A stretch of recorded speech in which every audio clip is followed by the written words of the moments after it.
భాగ్యలక్ష్మి గారు. మీరు ఆవిడకి ఏమవుతారండి? విజయలక్ష్మి అక్క అయితే సొంత అక్క లేకపోతే సొంతం. సొంతమే? సొంతం. అంటే ఎంతమంది మీరు? నలుగురం. నలుగురిలో మీరు పెద్దనా? నేను పెద్ద. అన్న తర్వాత నేను, తర్వాత ఇంకొకరు, తర్వాత ఈవిడ, తర్వాత ఇంకొక. వరలక్ష్మి గారు చెప్పే ప్రకారం ముందు ఈయన మీద అనింది, ఇతను నన్ను పెళ్లి చేసుకున్నాడు, యాదగిరిగుట్టలో పెళ్లి చేసుకున్నాడు అంటే ఫస్ట్ మీరందరూ కలిసి శ్రీహరి అన్న ఆయనతో పెళ్లి చేశారు. శ్రీహరిని పెళ్లి చేసుకునేటప్పటికే నాకు 2-3 నెలల ప్రెగ్నెన్సీ ఉంది. ఆ తర్వాత నేను వెళ్ళిపోయాను. సరే, మరి ప్రెగ్నెన్సీ ఉన్నప్పుడు అమ్మ నాన్నతో చెప్పాలి, ఇంకో పెళ్లి ఎందుకు చేసుకుంటారు? అవును మేడం. అసలు ఈవిడ కాదు. అది ఈ లోపల ఇప్పుడు మళ్ళీ ప్రవీణ్ గారు వచ్చారు. ప్రవీణ్ గారు చిన్నాన్ని తీసుకొచ్చారు. ఇప్పుడు ఇంకో శ్రీహరి మధ్యలో, ఇంకో నరసింహ అంటే ఎవరో మేనబావ వాళ్ళ ఆయనతో కూడా పెళ్లి అయింది ఈవిడికి. అయింది మేడం.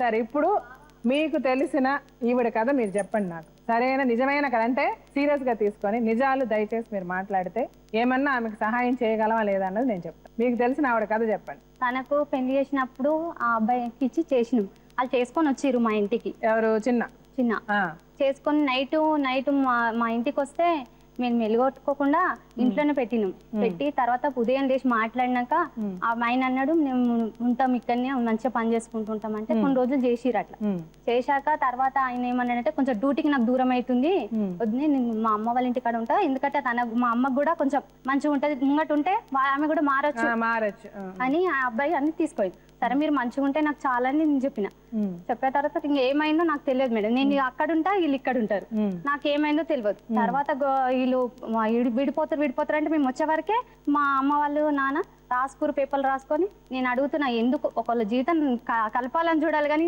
విడదీయాలని ఎప్పుడు అనుకోదు మా అమ్మనైనా సరే. అయితే నేను అంటే మా నాన్న ఏమన్నాడంటే, నేనే పెద్ద నీకంటే, నేనే మాట్లాడుతున్నా కదా, నువ్వెందుకు మాట్లాడుతున్నావు అని నన్ను అన్నాడు. నేను సైలెంట్ అయిపోయినా మేడం. నేనేమనలేదు. సరే, ఆయన ఏం మాట్లాడినా కరెక్ట్ మాట్లాడతాడని నేను అనుకున్నా కానీ రాసి వీళ్ళని నిలగొడతాడని నేను అనుకోలేదు. ఎందుకు విడగొట్టారు మీకు తర్వాత తెలిసి ఉండాలి. ఇంకా డబ్బుల గురించే, ఇంకేం ఉండదు వాళ్ళకు. ఏంటి? డబ్బులు రాసిచ్చుకురు 20,000 మళ్ళీ 15,000 గానీ అవి ఇచ్చేయి, మా బిడ్డని తీసుకెళ్లిపోతా అని మా అమ్మ నాన్న అన్నారు. ఇప్పుడు వీళ్ళిద్దరి మధ్య ఏదో గొడవ ఉంటేనే కదా పెద్దవాళ్ళు వస్తారు. అదే ఏమో గొడవ సంథింగ్ కానీ నాకు తెలియలేదు మేడం. తెలియదమ్మా మీకు తర్వాత చెప్తా మేడం. ఎందుకైందంటే, నాకు ఒకరు కనబడ్డారు ఒక ఇంట్లో అని అంటే, నేనన్నా ఒకరు కనబడ్డారు, నీకు కనబడ్డారు కదా, నీ కళ్ళాడితే నువ్వు చూలే, ఎవరో చెప్పిరని నువ్వు అంటున్నావు కదా అని అంటే, లే కనిపించరు, అందరు చెప్తారు, పుట్ అయిపోయింది మొత్తం అంటే, సరే మీ ఇష్టము అని. అదే నా చిన్నగా ఇంట్లో చెప్పిన మాట వినకపోయేది మేడం. మన మాట పట్టించుకునేది కాదు. మనం ఇంట్లో ఉన్న పక్కలు గానీ బయటకు వెళ్ళేది వచ్చేది. ఎక్కడ పోయినా అంటే ఇప్పుడు మీరు వేరే కథ కదా చెప్తున్నారు. ఇందాకేం చెప్పారు మీరు? వచ్చాము, 4 రోజులు బాగానే ఉంది, ఆమె ఎంతలా వెళ్ళిపోయింది అంటే వెళ్తాం కదా మేడం, డ్యూటీకి బయటకు వెళ్తాము, వెళ్ళి రాగానే బయటకు వెళ్ళిపోయేది. వేరే వాళ్ళు చెప్పిన మాటలైనా వినలేదు. నేను ఊరికి వెళ్ళేది వచ్చే లోపల సామాన్ తీసుకుని వెళ్ళిపోయాను. ఆమెను అడగను మేడం, నేనేమన్నా అన్నానా? సరే, మీరు చెప్పండి. అలా విడిపోయారు వాళ్ళిద్దరు. డబ్బులు తీసుకొని ఎడగొట్టేశారు.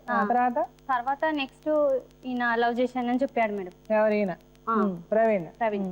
చెప్తే నేనుండేమన్నంటే, ఆల్రెడీ పెళ్లి అయింది, మీకు నచ్చితే చేసుకోండి ఫస్ట్. ఆయన కథ మొత్తం తెలుసు చెప్పిన. సరే మేము ఉంటాము, ఆమె కూడా ఉంటా అన్నది, మేము ఉంటామని అతను ఒప్పుకున్నా. సరే అని చెప్పినాం. మీ ఇష్టం, మీరు చేసుకుంటా అంటే ఓకే అని చెప్పి అమ్మ వాళ్ళతో అమ్మ నాన్నతో మాట్లాడి యాదగిరిగుట్టలో పెళ్లి చేసినాం మేడం. ఇంకా మళ్ళీ ఏమైందో వీళ్ళకి తెలియదు, నాకు ఇప్పటికి కూడా నాకు తెలియదు వీళ్ళకి గొడవ ఏమైందో తెలియదు. అంత లోపల ఇంకా రాసేసుకురు, మళ్ళీ విడిపోయి. తర్వాత ఏమైంది? తర్వాత ఇంకా ఇప్పుడు మా మేనబావ ఉన్నాడు కదా, మా అమ్మ ఏమన్నదంటే, ఇదంతా పోనీ అని ఆయన పోయి బతిలాడింది, చేసుకుంటాడు మా ఆయనని.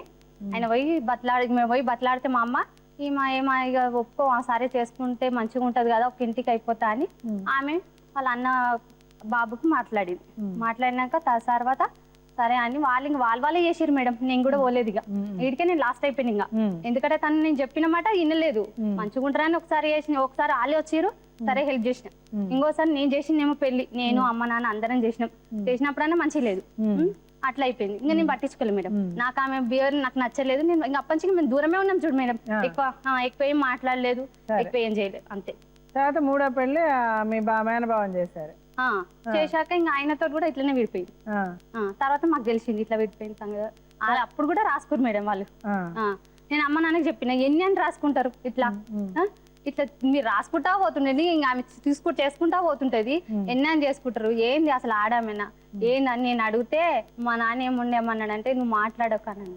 అయితే మా హస్బెండ్ ఏమో ఒక ఆయన ఫ్రెండ్ ఉంటాడు, ఆయన ఏం చేసిండంటే ఇట్లనే ఒక అమ్మాయి ఉంటే చూడండి మ్యారేజ్ అయినామే అని మా ఆయన చెవులేస్తే అతను వచ్చినప్పుడు ఇంకా మాట్లాడినప్పుడు ఇంకా చేసిచ్చేసిరు శ్రీహరి.